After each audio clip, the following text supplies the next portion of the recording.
Hey, welcome back. Simon Lee's here. Time for another video. How's your Sunday going so far? I hope you're having a good one. I'm going to do a video about, it's another breakdown of a piece of music. This time it's an instrumental that I wrote, and the reason I'm using the Jackson is because this is the guitar that I wrote it on. Bit of a history lesson. End of August 2006, a friend of mine, Pete Williamson, gave me a piece of music for me to do some work on. Maybe what he put together was basically a verse section and a chorus section of a song that he decided was going to be called Stalked by Sadness, and it was nicely done, you know. It got various instruments, drum loops, everything sounded kind of more or less finished, and I don't think it changed a fat lot on the finished version, you know. So whilst I was on tour with Budgie, because the Budgie UK tour kicked off the following month, I just got it on my MP3 player and I was just listening to it, sort of mulling around some ideas and stuff. So fast forward to January 2007, I upgraded my recording studio, and I remember on the way back from the shop in Birmingham where I bought all the gear from, a place called Sound Control, which used to be Musical Exchanges, a very well-known place back in the 80s and 90s. On the way back, I sang Pete the ideas that I'd come up with. You know, I mean, there was no time limit on this thing. You know, I was obviously busy with Budgie, so I didn't want to make it a full-on project. But anyway, got the stuff back. Pete thought it sounded all right. Cy Haycock was in the car as well, driving back. So they were the first two guys to ever hear the vocal line for Stalked by Sadness. The band concept, it sort of became a thing. Pete had the idea to call it Anubis, and the first track that the first piece of music that I came up with for it was never really intended to be on any album. It was literally just me kind of testing out the new gear, and I'd never used, well, I say I'd never used Cubase before. I had kind of used Cubase before because that's what we used to record the last Budgie album, You're All Living in Cuckoo Land. But Burke was pretty reluctant for me to get my hands on it, to be honest, in case I messed it up. So, yeah, I mean, years later, I found out how easy it is to kind of use, you know. It's, yeah, but anyway.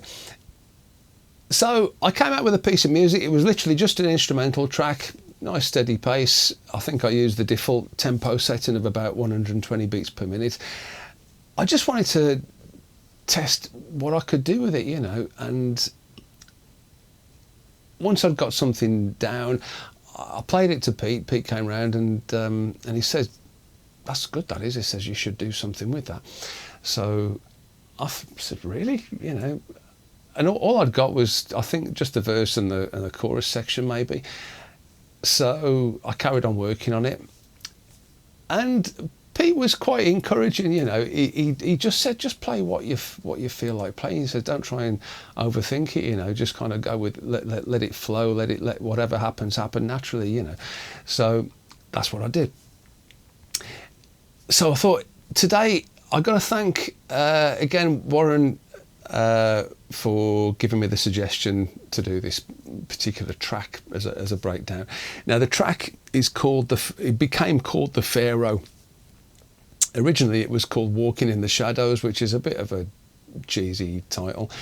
The walking thing was just kind of it's like a walking pace rhythm, and I think that's what I was thinking when I came up with the idea. But anyways.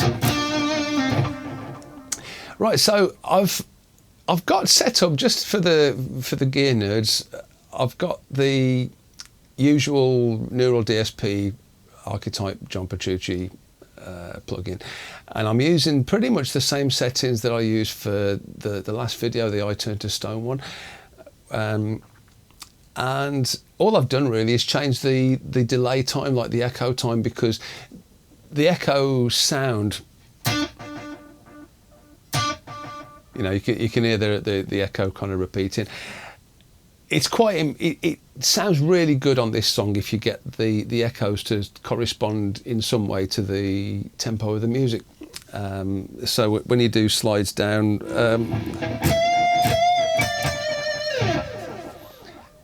you know, it's quite a nice effect. So I've set all that up. I've got the backing track ready to go, but I thought I'm going to just talk you through each little section.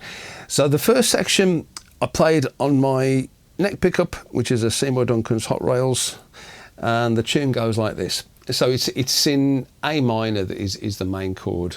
In fact, actually, I'll talk you through the chord sequence, because the song starts, the instrumental starts with a keyboard sound, which it's one of those sounds that sort of evolves as the note gets held for longer and longer. It kind of changes, makes it sound kind of spooky, you know.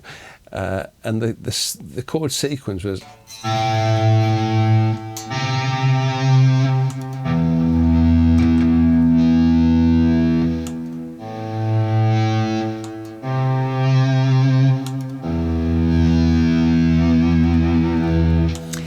Now that chord sequence, it's something which I used to, back in the 80s, there was a history documentary series presented by Michael Wood called Doomsday, and it had a theme tune which I really kind of liked. And the theme tune, I found out, I had to do a bit of research on this. It was by an artist called Claire Hamill, and it was called Tides. Claire Hamill was known for being a folk singer, I think, a singer-songwriter. But this particular piece of music hadn't got any words as such. It was just kind of high-pitched vowel sounds and sing. And there was, I say high-pitched, there was a whole range. I think there was a lot of vocals used as, it was like almost like an orchestra, the way the things have been put together. I'll put a link to the track on the description, so if you want to check it out, you can. But it's funny, when I listened to it the other day, just to sort of remind myself how it sounded, it didn't sound how I remembered it, which I guess after 40 years of not hearing it isn't that surprising. But you know, it's like you sometimes, well, I sometimes remember things a little bit different to what actually happened sometimes. So yeah, so over the years, you know, I've sort of got into a bit of a loop.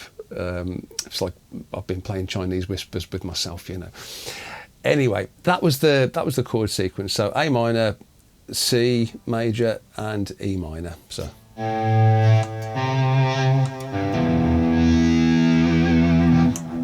So I say I get to the main tune. This is what I class as the verse.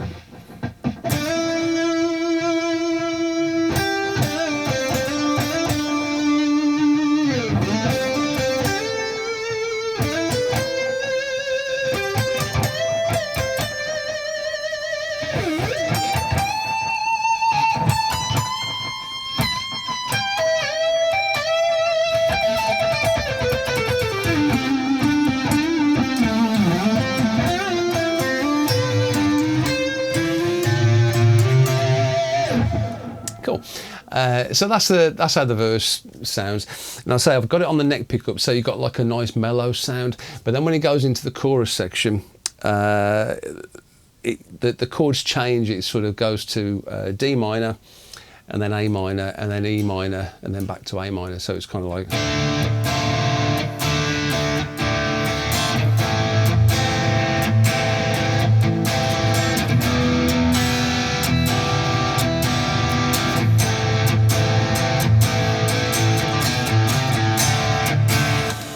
That sort of thing.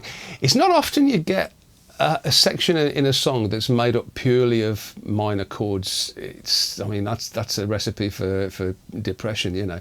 But that's how it was. That's how I heard the tune in my head, and those were the chords which I thought were most appropriate to back up the tune, you know.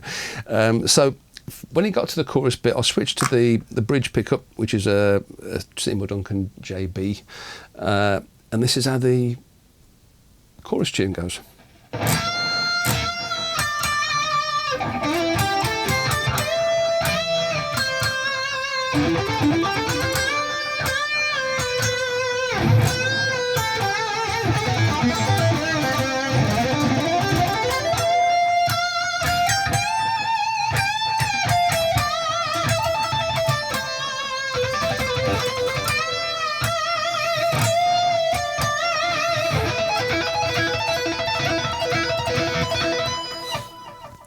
Cool. So there's quite a lot to unpack there, really.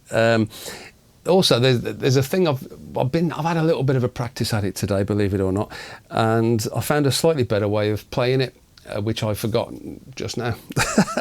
But if I try that again, so it starts off. As I mentioned on the video that I did last week about I Turned to Stone, when I was trying to make a different guitar solo, shall we say, I talked about how you can start a solo on any one of the chord notes, either the root, the third or the fifth, and each one you pick has a purpose, a different kind of value, you know. So for the start of the chorus, I hit the third in the D minor chord,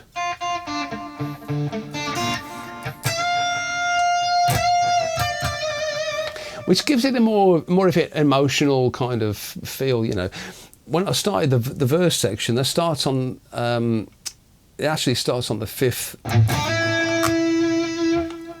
of the A minor chord, which is E. And what I said last time is it's starting something on the fifth. It kind of gives you the impression that something's already on a roll, you know, it's already happening. And so I think that's what sounded good to me, you know. It's kind of I didn't want to have like a big grandiose sort of this is the start, and I also didn't really want it to tug at the heartstrings either, you know. I thought I'd save that for the chorus because then it's going to have a bit more impact. So for the verse section, it just kind of drifts into place, the melody, you know.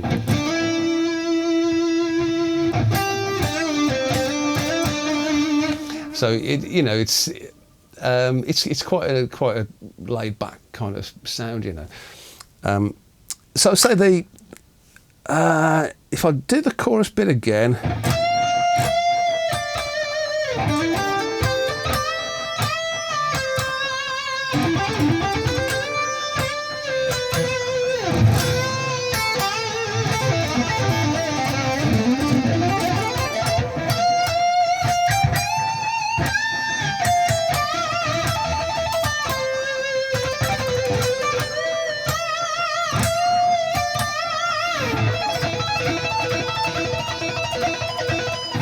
Cool. So I got it right that time.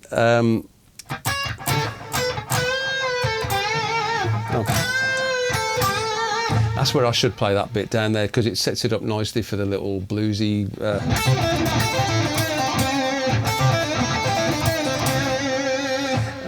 Which is a nice little, you know, very sort of bread and butter, not pushing any boundaries, not breaking any any records, you know. And then there's just a nice little run back up to where it repeats, which I've found it works really well if you start on an upstroke.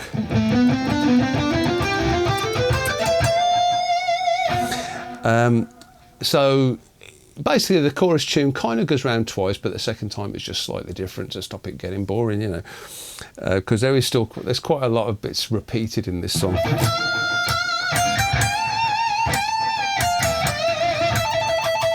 Now that bit, if you're familiar with For the Love of God by Steve Vai, there's a couple of bits in the background where it almost sounds like there's a telephone going, and it kind of sounds like that. I'm not sure if that's why I put it in, but it just seemed, you know, it just kind of worked. But that's what it kind of reminds me of. So far, that's two people I've ripped off. So Claire Hamill and Steve Vai, I probably owe you some royalties. Okay. And then at the end, there's quite an ambitious bit, sort of stretchy thing.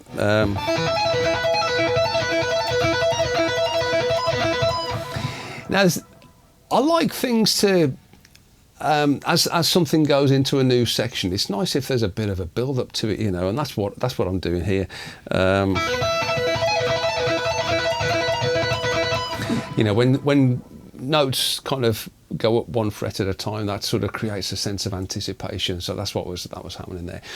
Then it goes back into the verse again, but I just varied it ever so slightly, not by much. So if I play you how that goes.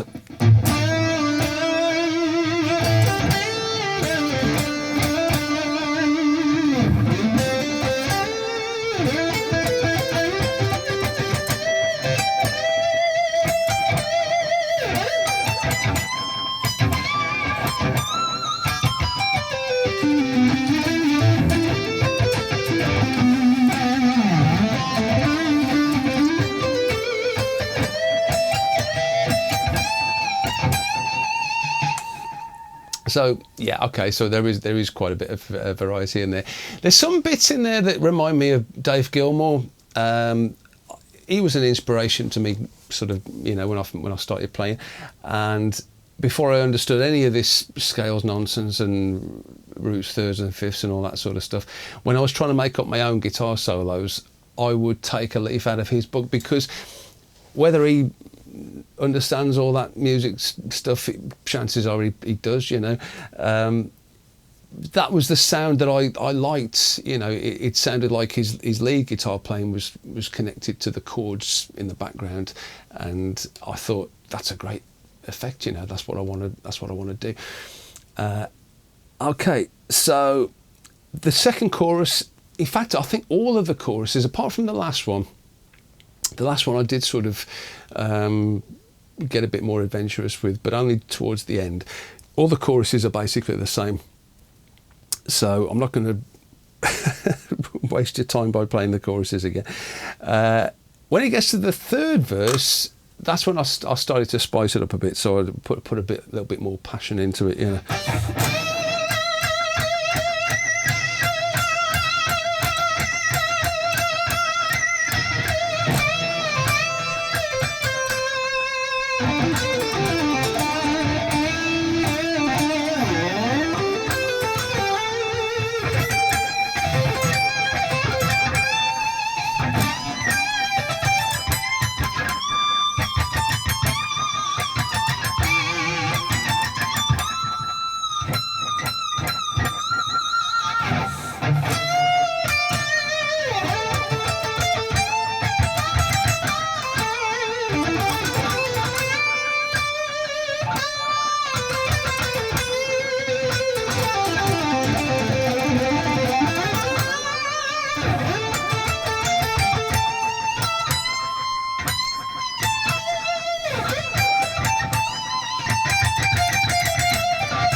Okay, so I'd forgotten about that chorus. That chorus was obviously completely different, and it was quite difficult to stop playing the verse and then start from the chorus, so I kind of did the verse and the chorus together. That's why it was so long. So yeah, so that section I would class as the guitar solo part of the tune. So that's where I sort of, you know, let myself go a little bit more.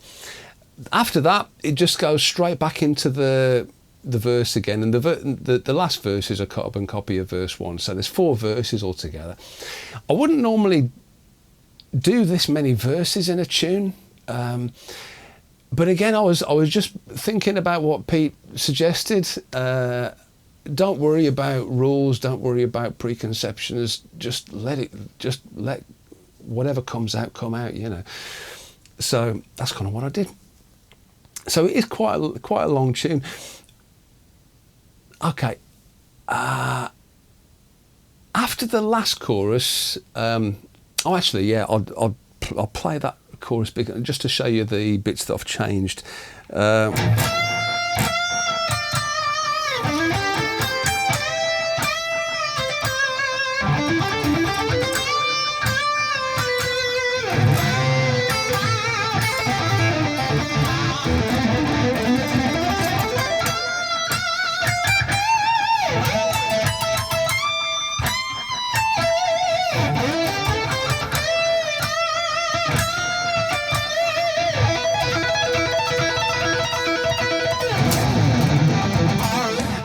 So then it goes into another section, which I always think's a bit Led Zeppelin inspired, maybe, but also probably Budgie have got a few riffs kind of similar to this. I'm thinking like Crash Course in Brain Surgery, that type of thing, you know. So that's another 2 bands that I need to pay. So I'll do it a little bit slower. See.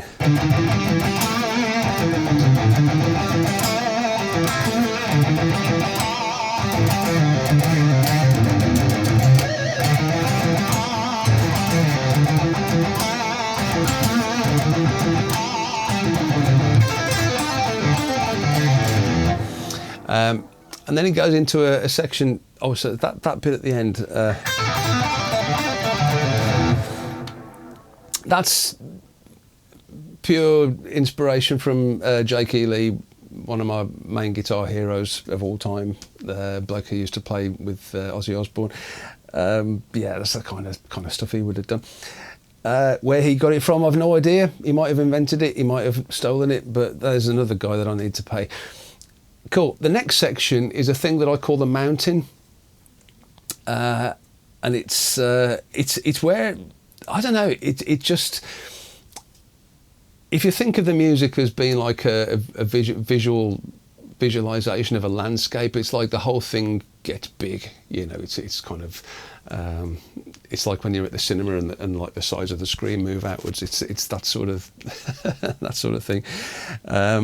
And you'll hear there's a really nice keyboard in the background. And I think it's the same keyboard sound that I use for the intro, but it's, yeah, it just makes it sound a bit epic, I think, you know. Okay, let's start again.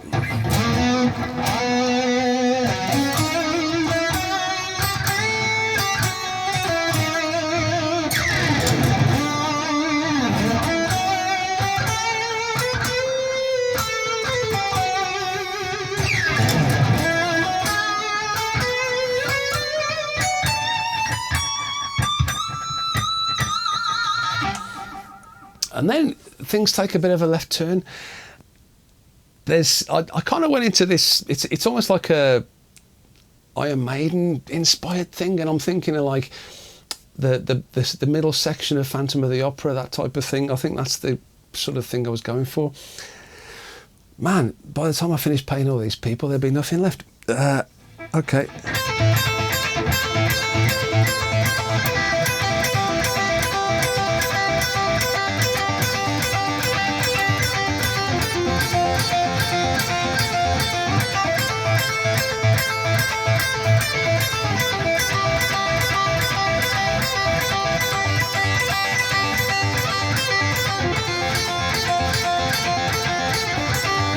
So on the second time round of that little bit, you can hear some bass come in, and it's like it's playing a high note on the bass. This is the sort of thing I'd imagine Steve Harris playing, and it's just really nice. It's quite difficult to follow because on the backing track, for some reason, I didn't want to put any hi-hats, so I can't really tell when the next sort of cymbal crash is going to come in. So it's always a little bit hit and miss when I'm playing this to the backing track. At least with the band, when Anubis used to play this on our gigs, you know, Kev, Pete, and everybody could listen to me when I, you know, how fast I was going and gauge when they were going to put these stabs in, you know. So I had a little bit of freedom there. The next section was something that we had a bit of fun playing live, because one of the things that I wanted to test using the new recording equipment was tempo changes. You know, could I set something up that would be like a smooth acceleration of the tempo of the song? I had done this sort of thing before using the old equipment, but I just wanted to work out how to do it using the new stuff, you know. So that's what I did. So I started off, it was like a development of the last part. So instead of just going, I added another string, and so I ended up doing like a sweep pattern.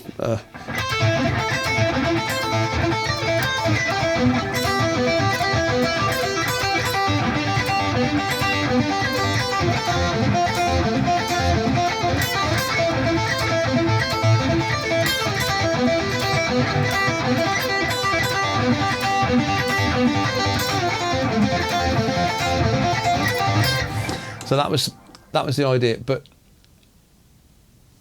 you know, we had to find a way as a band to kind of copy what happens on the record, which was to that section has to speed up, and Kev the drummer. This is Kevin Bartlett, the drummer that I'm still playing with now in the band Sonic Boom, which is our function band that we do wedding gigs, corporate gigs, that sort of thing. Kev was kind of like, hold my beer. And it was like, let's see how fast we can we'll see what ridiculous tempos we can reach, and it was hilarious. I could just about keep up with him, and I felt sorry for Pete because he's picking, but it just looked like it was made of Haribo sweets. It was just it was just flopping around. But it was something that, I don't know, it entertained us. It was fun to play, and that was all we wanted really with this band. That was the whole purpose of Anubis. There's a misconception perpetrated by probably Burke Shelley as much as anybody else, that I left Budgie to join or to form Anubis. That is not the case. That was never the intention. With Budgie, for 3/4 of the year I was twiddling my thumbs, so it was just something to do during the off period, when I wasn't working with Budgie, because I wasn't being paid a salary or anything like that. So there was no reason not to, So right, getting a bit off topic, but right at the very end of the song, say after this bit sort of reaches its peak of speed, there's another kind of left turn, and I have no idea who I stole this off. So I think this actually might be the only original bit that that I created, but it involves a sweeping thing.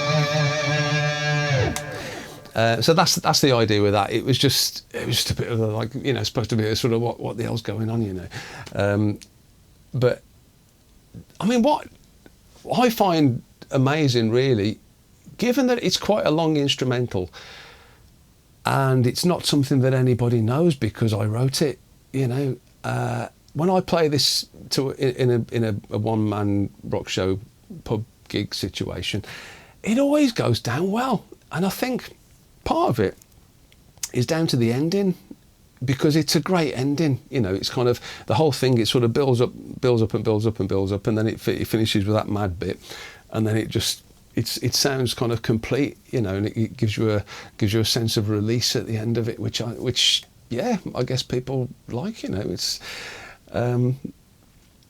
So again, say thanks to Warren for suggesting I do a breakdown of this. I'm going to perform the whole thing for you, so you get to hear it. I'm recording everything on this lapel mic, so there's going to be no studio trickery, no retakes or anything like this. So what you hear is is what happened. Here we go.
that was it. Now you notice there's a couple of bits. There's in the last verse, which I said was a carbon copy of the first one.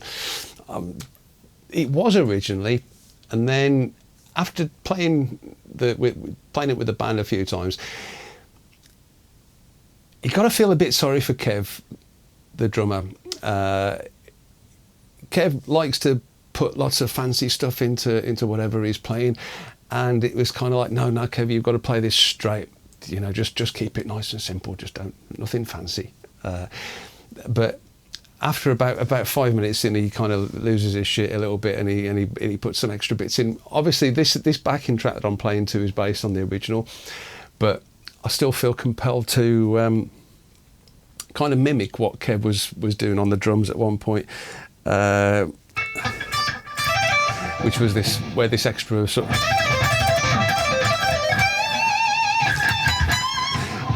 because Kev just has a bit of a a bit of a kind of skits.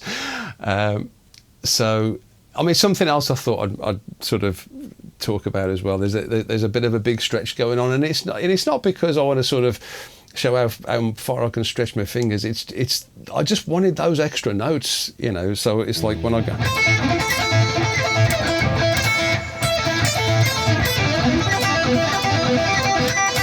So yeah, that first bit, that's a killer stretch.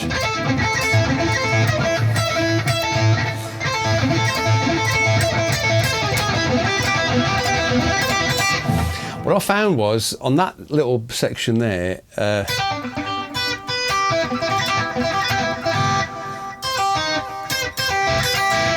rather than doing, which is the type of thing I'd be playing for all the other patterns, I found I could use the open string, and it gave my left hand a little bit of a rest. So instead of going, I'd be going, which is the same notes. It's got a slightly looser feel, you know, but it's just slightly easier on the left hand. Apart from that, I think I've covered everything. So there you go. That was the Pharaoh. So it's something I wrote purely to test out some recording equipment, and then, you know, friend Pete Williamson encouraged me to sort of take it to its conclusion, which is what this was, you know. So yeah. As always, thanks for watching. If there's any questions you got regarding anything I've talked about today, including royalties, stick it in the comments, you know. If anybody's got any more suggestions of songs that I may have been involved with that you want me to talk about, the writing process and break the song down, you know, please, again, just put those in the comments as well. So have a great rest of your day, and tune in next week. There'll be more of this kind of rubbish. All right then, cheers then, take care.